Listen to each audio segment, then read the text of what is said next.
جو ہمارے اندر یہ مسئلہ ہے کہ فجر کی 2 رکعت کی جو سنتیں ہیں، فجر کی جو 2 سنتیں ہیں فجر کی نماز سے پہلے، اس کے بارے کے اندر میں پہلے بھی بہت زیادہ وضاحت کر چکا ہوں، دوبارہ اس مجمع کے اندر اس نے وضاحت کر رہا ہوں، زیادہ لوگ زیادہ سنیں۔ دیکھیں فجر کی جو 2 سنتیں ہیں اس کے بارے کے اندر مسئلہ یہی ہے کہ یہ اس جگہ پر نہ ادا ہو جس جگہ پر فرض ادا ہو رہی ہے۔ جہاں پر فرض نماز ادا ہو رہی ہے اس جگہ پر اس کو ادا کرنا جائز نہیں ہے، خلاف سنت ہے۔ اور جتنی بھی وعید ہے اور جتنی بھی حدیثیں آتی ہیں کہ جس میں صحابہ کرام کو اللہ کے رسول نے تنبیہ کی، وہ اسی صورت پر تنبیہ کی کہ وہ اسی جگہ پر سنت پڑھ رہے تھے جہاں پر نماز پڑھی جا رہی تھی فرض کی، تو وہ انہی حدیثوں کو لے کر اہل حدیث ہمارے اوپر فٹ کرتے ہیں کہ دیکھو حنفیوں کو، کہ حنفی جو ہے وہ سنتیں فرض پڑھی جا رہی ہوتی ہے اور ادھر سنتیں پڑھتے ہیں، حالانکہ اللہ کے رسول نے منع کیا ہے، تو وہ پھر بالکل ہی سنتوں کا رد کرتے کہ یار سنتیں تو پڑھنی ہی نہیں چاہیے جس وقت فرض ہو رہا ہو، بس ڈائریکٹ جیسے ہی فرض ہو رہا ہو فرض کے اندر شریک ہو جاؤ۔ اور اس کے اوپر وہ ترمذی شریف کی ایک حدیث کو بیان کرتے کہ اذا اقیمت الصلاۃ لا صلاۃ الا مکتوبہ، کہ اللہ کے رسول نے فرمایا کہ جب نماز کی اقامت ہو جائے، جب نماز کی اقامت ہو جائے تو اس کے بعد صرف اور صرف فرض نماز ہی پڑھی جائے گی، کوئی اور نماز نہیں پڑھی جائے گی۔ یہ حدیث پیش کر کے وہ کہتے ہیں کہ دیکھو تم حنفیوں کا عمل جو ہے وہ سنت کے بالکل خلاف ہے۔ اللہ کے رسول فرما رہے ہیں کہ جب اقامت ہو جائے نماز کی، فرض نماز کی، تو صرف فرض ہی پڑھنا چاہیے، لیکن تم سنتیں پڑھ رہے ہوتے ہو۔ تو دیکھیں اس حدیث کے بہت طریقے سے جوابات دیے ہیں، بہت طریقے سے جوابات دیے ہیں،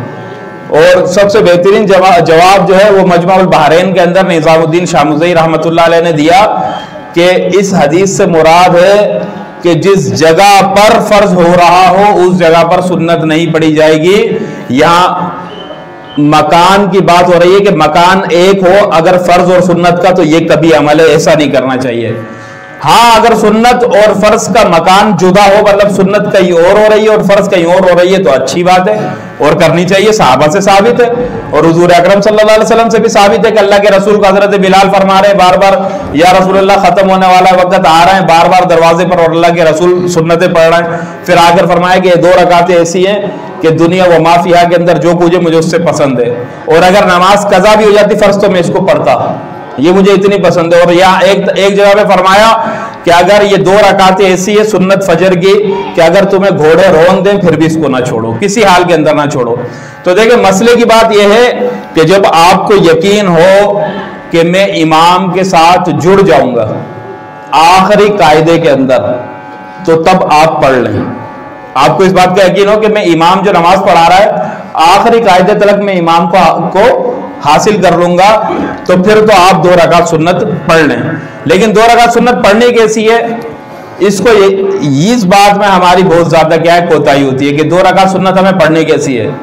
ہم کیا کرتے ہیں کہ بالکل جہاں پر امام نماز پڑھا رہا ہے صف کے اندر آ کر کھڑے ہو جاتے ہیں، اسی جگہ پر آ کر سنت پڑھ رہے ہوتے ہیں۔ یہ عمل بہت ہی بیکار ترین عمل ہے، ایسا نہیں کرنا چاہیے۔ سب سے اچھی بات تو یہ ہے کہ گھر کے اندر پڑھ کر آئیں۔ اگر گھر میں نہیں پڑھ سکتے تو پھر جس طریقے سے حاشیہ تاتاوی کے اندر کہا گیا ہے کہ اگر امام مسجد سیفی کے اندر ہے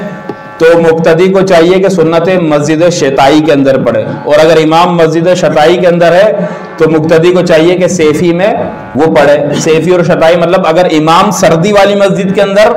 فرض پڑھا رہا ہے تو مقتدی کو چاہیے کہ گرمی والی مسجد کے اندر 2 رکعت سنت پڑھ لے، اور اگر امام گرمی والی مسجد کے اندر فرض پڑھا رہا ہے تو مقتدی کو چاہیے کہ سردی والی مسجد کے اندر 2 رکعت پڑھے۔ گرمی سردی والی مسجد سے مراد اگر امام اندر پڑھ رہا ہے تو مقتدی کیا کرے، باہر پڑھے، اور اگر امام باہر پڑھا رہا ہے تو مقتدی کیا کرے، اندر پڑھے۔ مطلب کیا ہے، مکان دونوں کے جدا ہو جائیں گے۔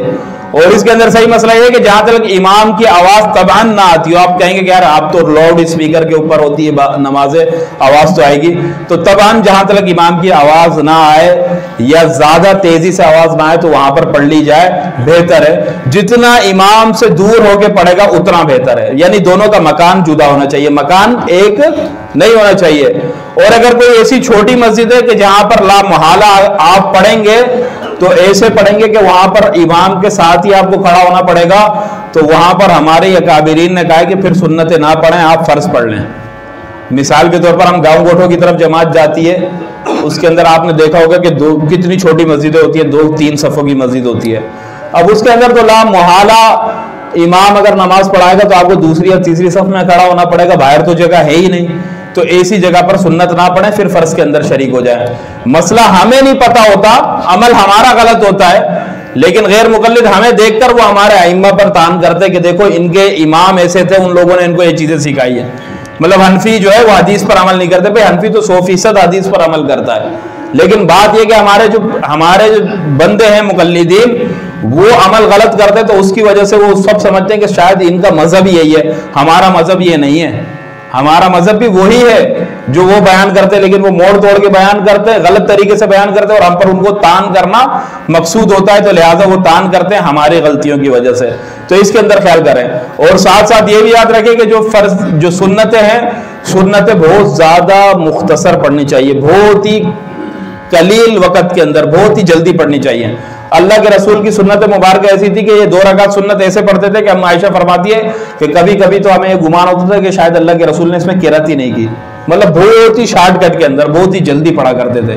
اس کو جلدی پڑھنا چاہیے, اس کے اندر لمبا وقت نہیں لگانا چاہیے, زیادہ وقت. تو یہ تو 2 رکعت سنتوں کے متعلق ہو گیا.